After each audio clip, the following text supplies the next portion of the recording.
여러분 안녕하세요. 반갑습니다. 오늘 하루도 하나님의 귀한 사랑과 지혜 가운데 믿음으로 살아가는 우리 모두가 되어지시기를 간절히 바랍니다. 이제 우리 함께 찬양 드리면서요, 하나님 앞에 예배하도록 하겠습니다.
오늘 우리에게 주시는 하나님의 말씀은 열왕기상 15장입니다.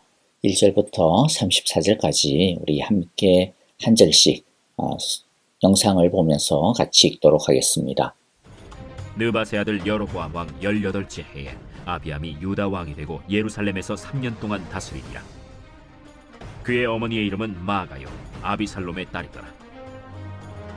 아비암이 그의 아버지가 이미 행한 모든 죄를 행하고 그의 마음이 그의 조상 다윗의 마음과 같이 아니하여 그의 하나님 여호와 앞에 온전하지 못하였으나 그의 하나님 여호와께서 다윗을 위하여 예루살렘에서 그에게 등불을 주시되 그의 아들을 세워 뒤를 잇게 하사 예루살렘을 견고하게 하셨으니 이는 다윗이 햇사람 우리아의 일 외에는 평생에 여호와 보시기에 정직하게 행하고 자기에게 명령하신 모든 일을 어기지 아니하였음이라. 르호보암과 여로보암 사이에 사는 날 동안 전쟁이 있었더니 아비암과 여로보암 사이에도 전쟁이 있습니다. 아비암의 남은 사적과 그 행한 모든 일은 유다 왕 역대지략에 기록되지 아니하였느냐. 아비암이 그의 조상들과 함께 자니 다윗성에 장사되고 그 아들 아사가 대신하여 왕이 되니라. 이스라엘의 여로보암 왕 제20년에 아사가 유다 왕이 되어 예루살렘에서 41년 동안 다스리니라. 그의 어머니의 이름은 마아가라 아비살롬의 딸이더라. 아사가 그의 조상 다윗같이 여호와 보시기에 정직하게 행하여 남색하는 자를 그 땅에서 쫓아내고 그의 조상들이 지은 모든 우상을 없애고 또 그의 어머니 마아가가 혐오스러운 아세라상을 만들었으므로 태후의 위를 폐하고 그 우상을 찍어 기드론 시냇가에서 불살랐으나 다만 산당은 없애지 아니하니라. 그러나 아사의 마음이 일평생 여호와 앞에 온전하였으며 그가 그의 아버지가 성별한 것과 자기가 성별한 것을 여호와의 성전에 받들어 드렸으니 곧 은과 금과 그릇들이더라. 아사와 이스라엘의 왕 바아사 사이에 일생 동안 전쟁이 있으니라. 이스라엘의 왕 바아사가 유다를 치러 올라와서 라마를 건축하여 사람을 유다 왕 아사와 왕래하지 못하게 하려 한지라. 아사가 여호와의 성전 곳간과 왕궁 곳간에 남은 은금을 모두 가져다가 그 신하의 손에 넘겨 다메섹에 거주하고 있는 아람의 왕 헤시온의 손자 다브림몬의 아들 벤 하닷에게 보내며 이르되, 나와 당신 사이에 약조가 있고 내 아버지와 당신의 아버지 사이에도 있었느니라. 내가 당신에게 은금 예물을 보냈으니 와서 이스라엘의 왕 바하사와 세운 약조를 깨뜨려서 그가 나를 떠나게 하라. 벤 하닷이 아사 왕의 말을 듣고 그의 군대 지휘관들을 보내 이스라엘 성읍들을 치되 이온과 단과 아벨 벳 마가와 긴네렛 온 땅과 납달리 온 땅을 쳤더니 바하사가 듣고 라마를 건축하는 일을 중단하고 디르사에 거주하니라. 이에 아사 왕이 온 유다에 명령을 내려 한 사람도 모면하지 못하게 하여 바하사가 라마를 건축하던 돌과 제목을 가져오게 하고 그것으로 베냐민의 게바와 미스바를 건축하였더라. 아사의 남은 사적과 모든 권세와 그가 행한 모든 일과 성읍을 건축한 일이 유다 왕 역대 지략에 기록되지 아니하였느냐. 그러나 그는 늙음하게 발에 병이 들었더라. 아사가 그의 조상들과 함께 자매 그의 조상들과 함께 그의 조상 다윗의 성읍에 장사되고 그의 아들 여호사밧이 대신하여 왕이 되니라. 유다의 아사 왕 둘째 해에 여로보암의 아들 나답이 이스라엘 왕이 되어 2년 동안 이스라엘을 다스리니라. 그가 여호와 보시기에 악을 행하되 그의 아버지의 길로 행하며 그가 이스라엘에게 범하게 한 그 죄 중에 행한지라. 이에 이사갈 족속 아히야의 아들 바사가 그를 모반하여 블레셋 사람에게 속한 기브돈에서 그를 죽였으니 이는 나답과 온 이스라엘이 기브돈을 애워싸고 있었음이더라. 유다의 아사왕 셋째 해에 바사가 나답을 죽이고 대신하여 왕이 되고 왕이 될 때 여로보암의 온 집을 쳐서 생명 있는 자를 한 사람도 남기지 아니하고 다 멸하였는데 여호와께서 그의 종 실로 사람 아히야를 통하여 하신 말씀과 같이 되었으니 이는 여로보암이 범죄하고 또 이스라엘에게 범하게 한 죄로 말미암음이며 또 그가 이스라엘의 하나님 여호와를 노엽게 한 일 때문이었더라. 나답의 남은 사적과 행한 모든 일은 이스라엘 왕 역대 지략에 기록되지 아니하였느냐. 아사와 이스라엘의 바아사 왕 사이에 일생 동안 전쟁이 있음이라. 유다의 아사 왕 셋째 해에 아히야의 아들 바사가 디르사에서 모든 이스라엘의 왕이 되어 24년 동안 다스리니라. 바사가 여호와 보시기에 악을 행하되 여로보암의 길로 행하며 그가 이스라엘에게 범하게 한 그 죄 중에 행하였더라. 자, 오늘 말씀에는 여러 왕들이 나오는데 오늘은 유다의 두 왕에 대한 이야기만 먼저 좀 중심으로 함께 나누려고 합니다. 르호보암의 뒤를 이어 유다의 왕이 된 아비암의 통치는 3년에 지나지 않습니다. 나라가 둘로 나뉘어지면서 시작되었던 두 왕국의 갈등이 아비암의 통치 시대에도 계속되고 있음을 보게 됩니다. 이러한 남북의 대결 가운데서 아비암의 통치는 북왕국 이스라엘을 대적함에 있어서 상당한 군사적인 성공을 가져왔습니다. 아비암은 굉장히 군사적으로 뛰어난 재능을 보였던 것이죠. 그러나 종교적인 면에서 그는 낙제점을 받고 있음을 봅니다. 그는 조상 다윗처럼 행하지 않고 아버지 르호보암의 죄를 모두 반복하고 있었습니다. 르호보암의 죄가 어떤 것이었습니까? 성경에 의하면 르호보암 시대 때 유다 사람들은 산 위에와 모든 푸른 나무 아래에 산당과 우상과 아세라 목상을 세웠으며 또 남색하는 자를 두는 것을 비롯해서 여호와께서 이스라엘 자손 앞에서 쫓아내신 가나안 사람들의 모든 가증한 일을 본받아 행하였다. 그렇게 기록하고 있는 것을 보게 됩니다. 오늘 우리가 아비암을 통해서 살펴보고 싶은 것은요, 하나님의 관심사입니다. 아비암은 방금 말씀드렸듯이 군사적으로는 상당한 성과를 거둔 왕이죠. 그러나 성경은 그의 군사적인 성과에는 그다지 큰 관심이 없습니다. 성경에 보면 유다왕 역대지략이라고 하는 책에 왕들에 대한 많은 기록이 쓰여져 있는 것을 보게 됩니다. 그런데 그 많은 기록 중에서 성경이 관심을 기울이고 있는 것이 무엇입니까? 중요한 것은 그가 하나님 앞에서 어떤 왕이었는가 하는 것입니다. 우리가 보통의 세상적인 관점에서 중요한 것이 무엇입니까?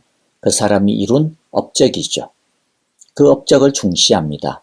또는 그 사람이 얼마나 도덕적이었는가, 얼마나 인간성이 좋았나, 얼마나 인간애가 넘치는가 라고 하는 것을 중시합니다. 그러나 하나님의 나라에서 중요한 것은 업적도 아니고 도덕성도 아니고 인간성도 아닙니다. 하나님 나라에 있어서 중요한 것은 하나님 앞에서의 모습, 하나님을 얼마나 사랑하느냐라고 하는 것입니다. 그런데 오해하지 않기를 바랍니다. 하나님 앞에서의 모습, 즉 쉽게 말해 신앙이라고 해서 도덕성이나 인간성과 완전히 별개, 동떨어진 것은 결코 아니라는 것이죠. 하나님을 진정으로 사랑하는 사람, 하나님을 진정으로 믿는 사람, 하나님을 진정으로 따르는 사람, 하나님의 말씀에 진실하게 반응하는 사람, 하나님의 성품을 담는 사람이 어떻게 하나님을 모르는 사람보다도 도덕성이 없겠습니까? 인간성이 나쁘겠습니까? 절대로 신앙과 도덕성, 인간성은 별개의 것이 아닙니다. 그러나 여기서 우리가 주목하고 싶은 것은 하나님의 평가의 기준을 분명하게 알아야 한다는 것입니다. 업적도 귀한 것이긴 합니다. 여러분, 우리들이 이 세상에서 열심히 사는 것 너무나 중요합니다. 맡은 바의 일에 뛰어난 업적과 성취를 이루는 것은 너무나 중요하고 또 예수 믿는 사람이라면 누구나 남들보다도 더 열심히 살아야 하는 게 정상이죠. 그런데 업적과 성취가 전부가 아닙니다. 모든 것이 아니라는 거죠. 중요한 것은 그 업적이, 그 성취가 하나님과 무슨 상관이 있느냐 하는 것입니다. 하나님의 나라와 무슨 상관이 있으며 하나님의 나라에 무슨 유익이 있는가, 하나님의 영광과 무슨 관계가 있는가 하는 것입니다. 교회와 관련이 된 것만 그래서 중요하다, 그러한 이야기를 하려고 하는 것이 아닙니다. 교회와 관련이 된 것만 중요한 성취요, 업적이라고 하는 말이 아닙니다. 이 세상의 업적과 성취를 이루는 것도 신앙적인 업적과 성취만큼이나 중요합니다. 그러나 중요한 것은 그 어떤 것이라도 그것이 하나님과 무슨 상관이 있느냐라고 하는 것이죠. 하나님의 뜻을 이루는 것인가 하는 것입니다. 교회와 관련이 있다고 해서, 신앙과 관련이 있다고 해서 모든 업적과 성취가 그냥 자동으로 다 무조건 다 대단하고 다 귀한 거고 하나님의 인정을 받는 것도 절대로 아닙니다. 그것을 이루는 데 있어서 하나님과 어떤 관련이 있었으며 하나님과 무슨 상관이 있었는지에 대한 하나님의 평가를 받아야 합니다. 왕들의 업적이 왕들의 역대지략에 기록되어 있는 것처럼 사실 우리들의 모든 삶도 하나님의 책에 아마 기록이 되지 않을까 싶은데요. 그런데 하나님에게 있어서 의미가 있는 것이 무엇이라고요? 나중에 하나님으로부터 인정을 받고 칭찬을 받고 영원토록 상금을 받을 것이 무엇이라고요? 하나님의 의와 뜻을 따라 행한 것, 하나님을 사랑하는 마음과 그 뜻에서 행한 것, 하나님의 영광을 위한 것이라는 것입니다. 그러므로 우리 자신의 삶을 언제나 말씀 앞에서 돌아보고 점검하고 비추어 보아야 하는 것이죠. 죽으라고 열심을 다했는데 그 열심이 나중에 하나님 앞에서 인정과 칭찬을 받아야 하지 않겠습니까? 죽으라고 열심을 다했는데 근데 나중에 다 불에 타 없어져 버리고 심지어 하나님의 오히려 책망을 받는 일이라고 한다면 얼마나 억울하고 민망하고 가슴이 아픈 일이 되겠습니까? 그러므로 하나님을 사랑함으로 하나님의 사랑 안에서 하나님의 사랑의 힘으로 하나님의 기쁨이 되는 삶이 되며 일이 되어질 수 있기를 간절히 기도하고 축복합니다. 두 번째, 우리가 아비암을 통해서 좀 살펴보고 싶은 것은 아비암이 하나님께 낙제점을 받았지만 하나님은 옛적의 다윗과의 언약을 기억하셔서 그의 대를 끊지 않으셨다라고 하는 이 말씀입니다. 다윗이 죽은 지 60년이라는 세월이 흘렀습니다. 그럼에도 불구하고 다윗의 그 선한 영향력은 아비암의 시대에도 드리워져 있는 것을 보게 됩니다. 아니, 아비암뿐만 아니라 앞으로도 두고두고 유다의 역사에 은혜롭게 영향을 미칠 것입니다. 하나님은 수차례나 유다의 왕들에게 분노하시고 그들을 멸하실까도 생각하셨지만 그때마다 다윗을 생각하여 마음을 돌이키심을 우리가 봅니다. 이것을 통해 우리 몇 가지를 좀 생각하게 되는데요. 하나는 하나님은 한 번 약속하신 것을 정말로 끝까지 신실하게 지키시는 분이시다라고 하는 것이죠.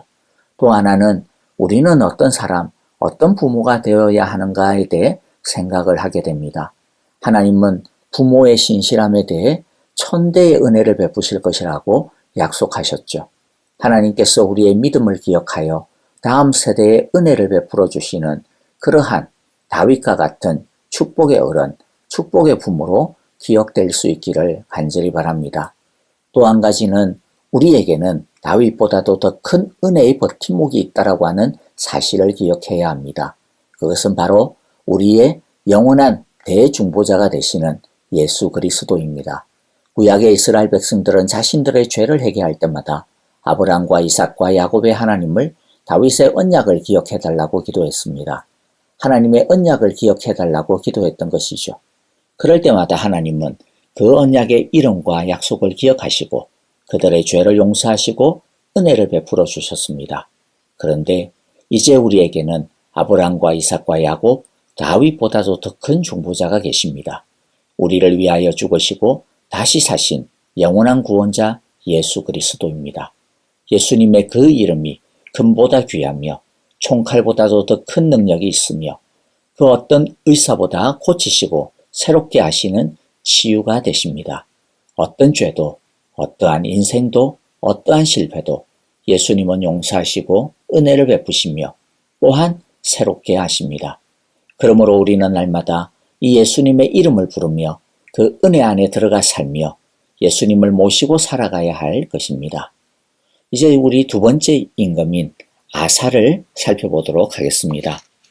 아사는 아비암이 죽은 후 대를 이어서 왕이 되었고 41년 동안 유다를 다스렸습니다. 이 기간 중 마지막 3년은 아들 요사박과 섭정을 했던 것으로 추정이 됩니다. 아마도 23절에서 언급하고 있는 발의 병 때문에 아들 요사박과 함께 섭정을 했던 것이 아닌가 추정이 됩니다. 아사는 아버지 아비암과는 사뭇 달랐습니다. 아사는 아비암이 군사적으로 아주 뛰어난 왕이었던 반면 아사는 군사적으로 뛰어난 왕은 못 되었던 것 같고요. 하지만 아비암과는 달리 아사는 굉장히 신앙적이고 하나님 앞에서 신실한 왕이었습니다. 11절에 보면 성경은 아사가 조상 다윗과 같이 여호와 보시기에 정직하게 행하였으며 주를 사모하는 마음이 평생 한결같았다라고 회고하고 있습니다.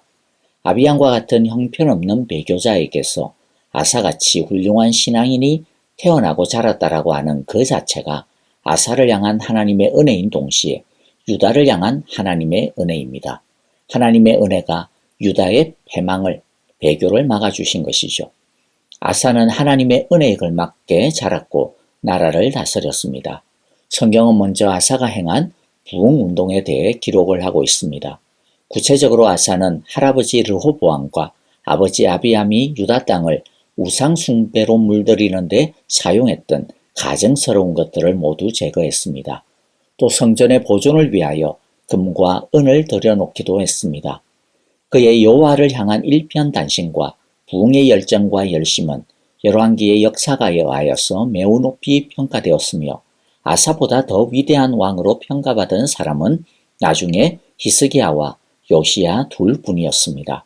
성경은 아사의 하나님을 향한 한결같은 마음과 개혁적인 의지가 얼마나 대단했는지에 대해 한 사건을 예로 들어 설명을 하고 있는 것을 보게 되는데요. 그가 왕이 된 다음 성전에 있던 남창들을 모두 나라 밖으로 몰아내고 조상들이 만들어 세운 우상들을 없애버렸습니다. 우상들을 제거한 다음 그는 할머니 마아가에게 아세라 신상에 대한 책임을 물어 그녀를 왕 대비 자리에서 물러나게 했습니다. 할머니라도 우상을 숭배하면 아사의 책임 추궁을 면할 수 없을 정도로 철저했던 것이죠. 그가 어른을 존중하지 않아서 이와 같은 행위를 한 것이 아닙니다. 다만 하나님이냐 사람이냐를 놓고 그는 하나님을 더 사랑한 것이죠. 우리가 사랑해야 하는 것은 마땅합니다. 하지만 사랑이 우리의 우상이 되어서는 안 됩니다. 사람에 대한 사랑은 진리 안에서 사랑하는 것이지 사랑 그 자체가 우상이 되어서는 안 됩니다. 진리 안에서 정말로 지혜롭게 사랑해야 진정한 사랑을 할 수 있는 것입니다. 이처럼 아사는 진정 유다의 왕들 중에서 첫 번째 개혁적인 마음을 지닌 왕이었습니다. 하지만 아사도 완전한 사람은 아니었습니다. 두 가지의 아쉬운 점을 보여주고 있는데요. 하나는 편의주의와 또 하나는 현실주의라고 하는 유혹과 한계 앞에서 무너지고 흔들린 것입니다. 아사가 모든 정열을 태워 여호와를 사랑했지만 단 한 가지 산당은 제거하지 못했다라고 합니다. 아사의 더 큰 아쉬움은 아사의 신앙개혁이 말년에는 국가적인 위협이라고 하는 현실의 벽에 부딪히고 말았다라는 것입니다. 자, 이것은 아사의 신앙의 유혹이자 시험거리였습니다. 그런데 아사는 그것을 넘어서지 못하는 한계를 보여주고 맙니다.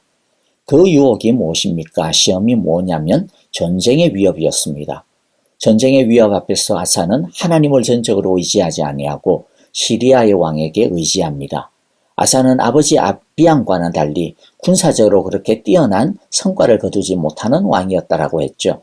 당시 북이스라엘 왕 바하사가 유다를 쳐들어와서는 라마를 건축하고 유다를 고립시키려고 하는 정책을 핍니다. 그는 바하사에 대항할 힘이 없어서 많은 보물을 긁어 모아가지고 시리아에 보내어가지고 북쪽에서 북이스라엘과의 우호관계를 유지하고 있는 이 시리아의 왕 베나닷에게 북이스라엘과의 동맹을 파기하고 북쪽에서 북이스라엘을 좀 쳐달라, 자기를 도와달라라고 도움을 요청한 거죠.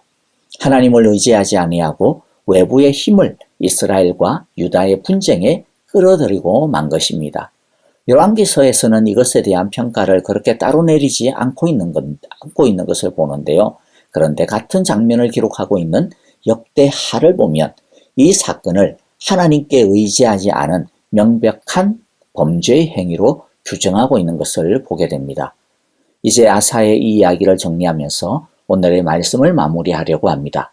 먼저 아사의 이야기를 보면서 용두사미가 되지 않도록 조심해야겠다라는 생각을 하게 됩니다. 아사는 분명 신앙적이고 위대한 왕이었습니다. 다만 처음 가진 그 열정과 열심을 모든 것에 끝까지 적용하였더라면 얼마나 더 좋았을까? 마지막 문제까지 끝까지 하나님을 의지했더라면 얼마나 좋았을까 하는 안타까움을 가지게 되는 거죠. 내 힘으로 뛰어넘을 수 없어 보이는 문제 앞에 사실 우리는 대부분 아사와 같은 현실적인 선택을 하게 되지 않을까 싶습니다. 하지만 성경은 눈에 보이는 것을 의지하지 말고 하나님을 믿으라고 하십니다. 우리 모두 눈에 보이는 대로 살지 않고 믿음으로 살아가는 신실한 주님의 제자로 살아가시기를 간절히 바라고 기도합니다. 아멘. 자, 오늘 우리에게 주신 귀한 말씀들 마음에 새기면서요. 이제 우리 함께 찬송 드리면서 같이 오늘의 말씀을 가지고 기도하고 또 서로를 위하여 기도하고 또 선교사님들을 위하여 함께 기도하며 마무리하겠습니다. 찬양 드리며 기도하겠습니다.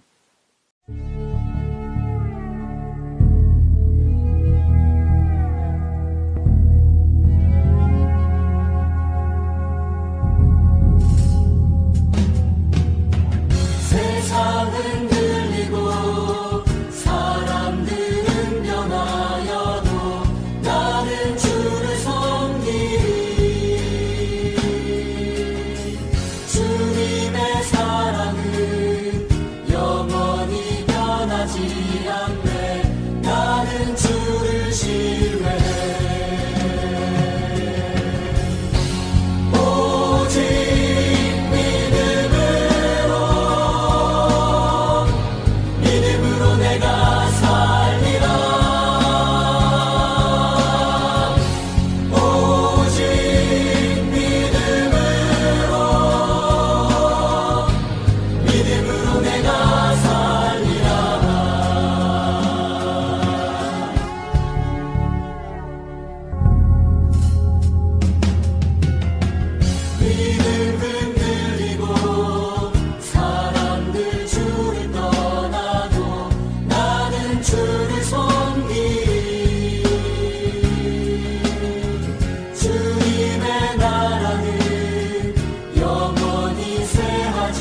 않네 나는 주를